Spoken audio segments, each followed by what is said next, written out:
Degree പ്രിലിംസിന്റെ മുൻവർഷ ചോദ്യങ്ങളാണ് ഈ വീഡിയോയിൽ ഡിസ്കസ് ചെയ്യുന്നത്. ആദ്യത്തെ ചോദ്യം, പ്രാചീന മലയാളം എന്ന പുസ്തകത്തിന്റെ രചയിതാവിന്റെ പേര് ചട്ടമ്പി സ്വാമികൾ. ചട്ടമ്പി സ്വാമികളാണ് പ്രാചീന മലയാളം എന്ന പുസ്തകം രചിച്ചത്. കൊളച്ചൽ യുദ്ധം നടന്നത് ആരൊക്കെ തമ്മിലാണ്? മാർത്താണ്ഡവർമ്മയും ഡച്ചുകാരും.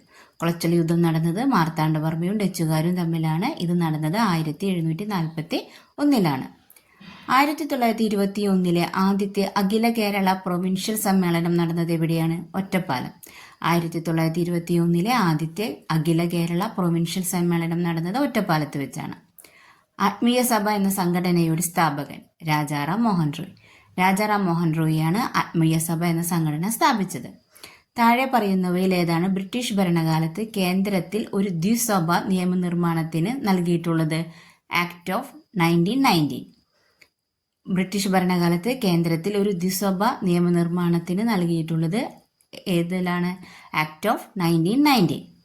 1920 INC സെഷൻ നിസ്സഹകരണ പ്രസ്ഥാനത്തിന് അംഗീകാരം നൽകി. എവിടെയാണ് സെഷൻ നടന്നത്? നാഗ്പൂർ.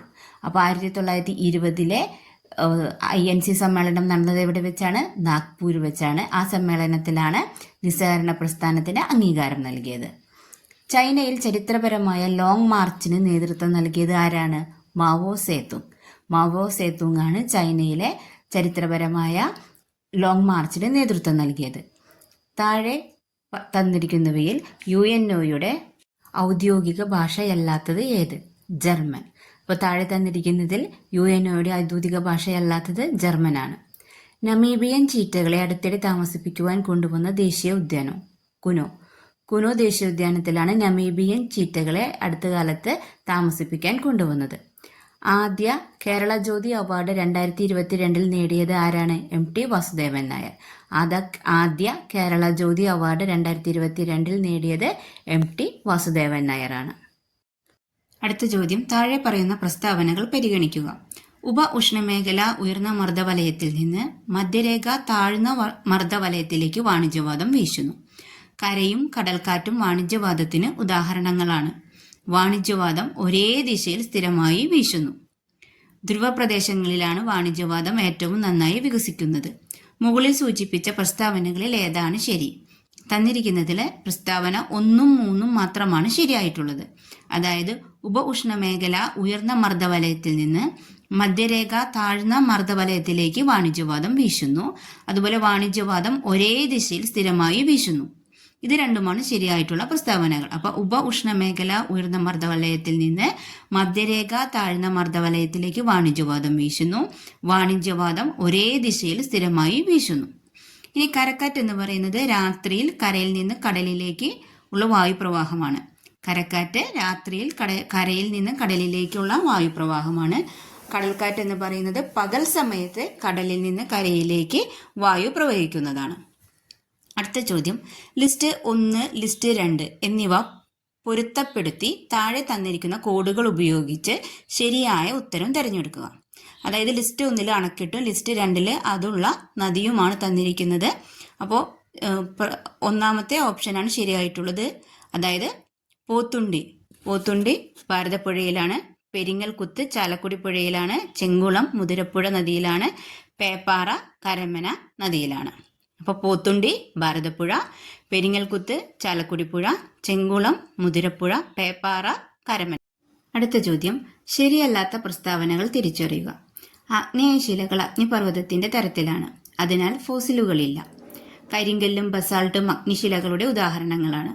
ഭൂമിയിൽ രൂപപ്പെടുന്ന പ്രാഥമിക പാറകളാണ് ആഗ്നേയശിലകൾ. ആഗ്നേയശിലകൾക്ക് പാളികളുള്ള ഘടനയുണ്ട്.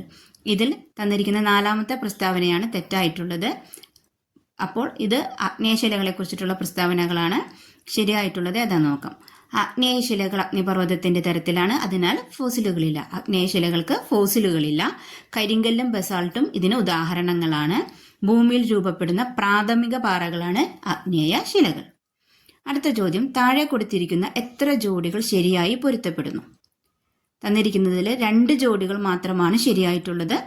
ബനിഹാൽ ജമ്മു കാശ്മീർ, ലിപുലേഖ് അത് സിക്കിമിലല്ല, ഉത്തരാഖണ്ഡിലാണ്. റോഹ്താങ് ഹിമാചൽ പ്രദേശിൽ തന്നെയാണ്. ഷിപ്കില അരുണാചൽ പ്രദേശിലല്ല, ഹിമാചൽ പ്രദേശിലാണ്. അപ്പോൾ തന്നിരിക്കുന്ന ജോഡികളിൽ ബനിഹാൽ ജമ്മു കാശ്മീർ, റോഹ്താങ് ഹിമാചൽ പ്രദേശ് എന്നീ 2 ജോഡികളാണ് ശരിയായിട്ടുള്ളത്. മറ്റു ജോഡികളായ ലിപുലേഖ് അത് ഉത്തരാഖണ്ഡിലാണ്, ഷിപ്കില ഹിമാചൽ പ്രദേശിലാണ്. അടുത്ത ചോദ്യം, 2021 മാർച്ചിൽ സൂയസ് കനാലിന്റെ തെക്കേ അറ്റത്ത് കുടുങ്ങിയ ചരക്ക് കപ്പലിന്റെ പേര് നൽകുക. ഉത്തരം എവർ ഗിവൺ. 2021 മാർച്ചിൽ സൂയസ് കനാലിന്റെ തെക്കേ അറ്റത്ത് കുടുങ്ങിയ ചരക്ക് കപ്പലിന്റെ പേര് എവർ ഗിവൺ. അടുത്ത ചോദ്യം, റവന്യൂ, ക്യാപിറ്റൽ അക്കൗണ്ടുകൾ, അറ്റ റവന്യൂ രസീതുകൾ, വായ്പകളുടെ വീണ്ടെടുക്കൽ, മറ്റു രസീതുകൾ എന്നിവയിൽ ഇന്ത്യ ഗവൺമെന്റിന്റെ ആകെ ചെലവ് ഇവയിൽ ഏതാണ്? ഉത്തരം ധനക്കമ്മി. അടുത്ത ചോദ്യം, നിർമ്മാണം ഡാഷ് ഭാഗമാണ്. തന്നിരിക്കുന്നത് നിർമ്മാണം ഡാഷ് ഭാഗമാണ്. ദ്വിതീയ മേഖല. നിർമ്മാണം എന്നത് ദ്വിതീയ മേഖലയുടെ ഭാഗമാണ്. താഴെ പറയുന്ന പ്രസ്താവനകളിൽ ഏതാണ് ശരി? തന്നിരിക്കുന്ന പ്രസ്താവനകളിൽ ഒന്ന് മാത്രമാണ് ശരിയായിട്ടുള്ളത്. അതായത് ട്രാൻസ്ഫർ പേയ്മെൻറ്റുകൾ വ്യക്തിഗത വരുമാനത്തിൻ്റെ ഭാഗമാണ് എന്നുള്ള പ്രസ്താവനയാണ് ശരിയായിട്ടുള്ളത്. ട്രാൻസ്ഫർ പേയ്മെൻറ്റുകൾ വ്യക്തിഗത വരുമാനത്തിൻ്റെ ഭാഗമാണ്. ഇന്ത്യയിൽ GDPയുടെ മേഖലാ സംഭാവനയെക്കുറിച്ചുള്ള താഴെ പറയുന്ന പ്രസ്താവനകളിൽ ഏതാണ് ശരി? തന്നിരിക്കുന്നതിൽ 1ഉം 2ഉം മാത്രമാണ് ശരിയായിട്ടുള്ള പ്രസ്താവന. ഇന്ത്യയിൽ GDPയുടെ മേഖലാ സംഭാവനയെക്കുറിച്ചുള്ള പ്രസ്താവനകളിൽ 1ഉം 2ഉം മാത്രമാണ് ശരിയായിട്ടുള്ളത്. അതായത് പ്രാഥമിക മേഖലയുടെ ശതമാന വിഹിതം കാലക്രമേണ കുറയുന്നു, ദ്വിതീയ മേഖലയുടെ ശതമാന വിഹിതം കാലക്രമേണ കുറയുന്നു. ഈ 2 പ്രസ്താവനകൾ മാത്രമാണ് ശരിയായിട്ടുള്ളത്. സമ്പദ് വ്യവസ്ഥയിൽ പണലഭ്യത കുറയ്ക്കുന്നതിന് RBIയുടെ ഏറ്റവും മികച്ച നയസംയോജനം ഏതാണ്? ഉത്തരം ഓപ്ഷൻ ഡി, രണ്ടാമത്തെ പ്രസ്താവന. അതായത് റിപ്പോ നിരക്ക് വർദ്ധിപ്പിക്കുക, കരുതൽ ധനാനുപാതം വർദ്ധിപ്പിക്കുക, ബോണ്ടുകളുടെ ഓപ്പൺ മാർക്കറ്റ് വിൽപ്പന. അപ്പോൾ സമ്പദ് വ്യവസ്ഥയിൽ പണലഭ്യത കുറയ്ക്കുന്നതിന് RBIയുടെ ഏറ്റവും മികച്ച നയസംയോജനം എന്താണ്? റിപ്പോ നിരക്ക് വർദ്ധിപ്പിക്കുക, കരുതൽ ധനാനുപാതം വർദ്ധിപ്പിക്കുക, ബോണ്ടുകളുടെ ഓപ്പൺ മാർക്കറ്റ് വിൽപ്പന. അടുത്ത ചോദ്യം, മനുഷ്യാവകാശങ്ങളുടെ സാർവത്രിക പ്രഖ്യാപനത്തിന്റെയും ഇന്ത്യയുടെ ഭരണഘടനാ അസംബ്ലിയുടെയും ഭാഗമായ വനിതാ അംഗത്തെ തിരിച്ചറിയുക. ഹൻസ ജീവരാജ് മെഹ്ത. അപ്പോൾ ഹൻസ ജീവരാജ് മെഹ്തയാണ് മനുഷ്യാവകാശങ്ങളുടെ സാർവത്രിക പ്രഖ്യാപനത്തിന്റെയും ഇന്ത്യയുടെ ഭരണഘടനാ അസംബ്ലിയുടെയും ഭാഗമായ വനിതാ അംഗം. അടുത്ത ചോദ്യം, ബൽവന്തറായ് മേത്ത കമ്മിറ്റിയുമായി ബന്ധപ്പെട്ട ശരിയായ ഉത്തരം ഏതാണ്? ത്രിതല സംവിധാനം. ഗ്രാമപഞ്ചായത്ത്, പഞ്ചായത്ത് സമിതി, ജില്ലാ പരിഷത്ത്. അപ്പോൾ ഇന്ത്യയിൽ പഞ്ചായത്തി രാജ് സംവിധാനം അല്ലെങ്കിൽ ത്രിതല സംവിധാനം കൊണ്ടുവന്ന ശുപാർശ ചെയ്ത കമ്മിറ്റിയാണ് ബൽവന്തറായ് മേത്ത കമ്മിറ്റി. ഭാഷാ ന്യൂനപക്ഷങ്ങൾക്കുള്ള പ്രത്യേക ഓഫീസർ പരിഗണിക്കുക. താഴെ തന്നിരിക്കുന്നതിൽ നിന്ന് ശരിയായ ഉത്തരം തിരഞ്ഞെടുക്കുക. സംസ്ഥാന പുനഃസംഘടനാ കമ്മീഷൻ 1956 ശുപാർശ ചെയ്തത്. അപ്പോൾ ഭാഷാ ന്യൂനപക്ഷങ്ങൾക്കുള്ള ഒരു പ്രത്യേക ഓഫീസറെ സംബന്ധിച്ച് ഇന്ത്യൻ ഭരണഘടനയിൽ ഒരു വ്യവസ്ഥയും ആദ്യം ഉൾപ്പെടുത്തിയിരുന്നില്ല. പിന്നീട് സംസ്ഥാന പുനഃസംഘടനാ കമ്മീഷൻ ഒരു ശുപാർശ നൽകുകയും അതനുസരിച്ച് 1956 7ാം ഭരണഘടനാ ഭേദഗതി പ്രകാരം ഭരണഘടനയുടെ 17ാമത്തെ ഭാഗത്തിൽ 350B എന്ന ഒരു പുതിയ ആർട്ടിക്കിൾ കൂട്ടിച്ചേർത്തു. അതാണ് ഭാഷാ ന്യൂനപക്ഷങ്ങൾക്കുള്ള പ്രത്യേക ഓഫീസർ ഉണ്ടായിരിക്കണം എന്നത്. ഇനി ഈ ഭാഷാ ന്യൂനപക്ഷങ്ങൾക്കുള്ള പ്രത്യേക ഓഫീസറെ നിയമിക്കുന്നത് ആരാണ്?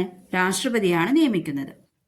അപ്പോൾ ഭാഷാ ന്യൂനപക്ഷങ്ങൾക്കുള്ള പ്രത്യേക ഓഫീസർ എന്നുള്ളത് സംസ്ഥാന പുനഃസംഘടനാ കമ്മീഷൻ 1956 ശുപാർശ ചെയ്തത് പ്രകാരം നിലവിൽ വന്ന നിയമമാണ്. സംസ്ഥാന നയത്തിന്റെ ഡയറക്റ്റീവ് പ്രിൻസിപ്പിൾസ് സംബന്ധിച്ച് താഴെ തന്നിരിക്കുന്ന പ്രസ്താവനകളിൽ നിന്ന് ശരിയായ ഉത്തരം തിരഞ്ഞെടുക്കുക. തന്നിരിക്കുന്നതിൽ 2ഉം 3ഉമാണ് ശരിയായിട്ടുള്ളത്. അതായത് ചില ആശയങ്ങൾ ഗാന്ധിയൻ തത്വങ്ങളുടെ പ്രതിഫലനമാണ്, അതുപോലെ സർക്കാരിന്റെ പ്രകടനം അളക്കാനുള്ള അളവുകോലാണ്. അപ്പോൾ സംസ്ഥാന നയത്തിന്റെ ഡയറക്റ്റീവ് പ്രിൻസിപ്പിൾ സംബന്ധിച്ച ശരിയായിട്ടുള്ള പ്രസ്താവനകൾ ഏതെല്ലാമാണ്? ചില ആശയങ്ങൾ ഗാന്ധിയൻ തത്വങ്ങളുടെ പ്രതിഫലനമാണ്, അതുപോലെ സർക്കാരിന്റെ പ്രകടനം അളക്കാനുള്ള അളവുകോലാണ് എന്നിവയാണ് ശരിയായിട്ടുള്ളത്. കൺകറന്റ് ലിസ്റ്റുമായി ബന്ധപ്പെട്ട് താഴെ ഇനി പറയുന്ന പ്രസ്താവനകളിൽ ഏതാണ് ശരിയായ വിശദീകരണം അല്ലാത്തത്? അതിൽ തന്നിരിക്കുന്ന രണ്ടാമത്തെ പ്രസ്താവന, അതായത് പാർലമെന്റ് പാസാക്കിയ നിയമവുമായി എന്തെങ്കിലും വൈരുദ്ധ്യമുണ്ടെങ്കിൽ സംസ്ഥാന നിയമങ്ങൾ പ്രാബല്യത്തിൽ വരുമെന്നുള്ളതാണ് കൺകറന്റ് ലിസ്റ്റുമായി ബന്ധപ്പെട്ട തെറ്റായ പ്രസ്താവന. അടുത്ത ചോദ്യം, തിരഞ്ഞെടുക്കപ്പെടാത്ത ഉദ്യോഗസ്ഥരുടെ സർക്കാർ ഭരണത്തെ വിശദീകരിക്കാൻ ബ്യൂറോക്രസി എന്ന പദം ഉപയോഗിച്ചത് ആരാണ്? Vincent de ഗൂർനെ. തിരഞ്ഞെടുക്കപ്പെടാത്ത ഉദ്യോഗസ്ഥരുടെ സർക്കാർ ഭരണത്തെ വിശദീകരിക്കാൻ ബ്യൂറോക്രസി എന്ന പദം ഉപയോഗിച്ചത് ആരാണ്? Vincent de Gournay. അടുത്ത ചോദ്യം, ടോൾ ഫ്രീ നമ്പർ 1811-4000 എന്നത് ആളുകൾക്ക് അവരുടെ ഏതുമായി ബന്ധപ്പെട്ട പരാതികൾ പരിഹരിക്കുന്നതിനുള്ള ഒരു സമർപ്പിത ഹെൽപ്പ് ലൈൻ നമ്പറാണ്? ഉപഭോക്തൃ ഹെൽപ്പ് ലൈൻ. അപ്പോൾ ഉപഭോക്തൃ ഹെൽപ്പ് ലൈൻ്റെ ടോൾ ഫ്രീ നമ്പർ ഏതാണ്? 1811-4000 എന്നതാണ് ഉപഭോക്തൃ ഹെൽപ്പ് ലൈൻ്റെ ടോൾ ഫ്രീ നമ്പർ. ഈ വീഡിയോ ഇഷ്ടപ്പെട്ടാൽ ലൈക്ക് ചെയ്യുക, ഷെയർ ചെയ്യുക, സബ്സ്ക്രൈബ് ചെയ്യുക.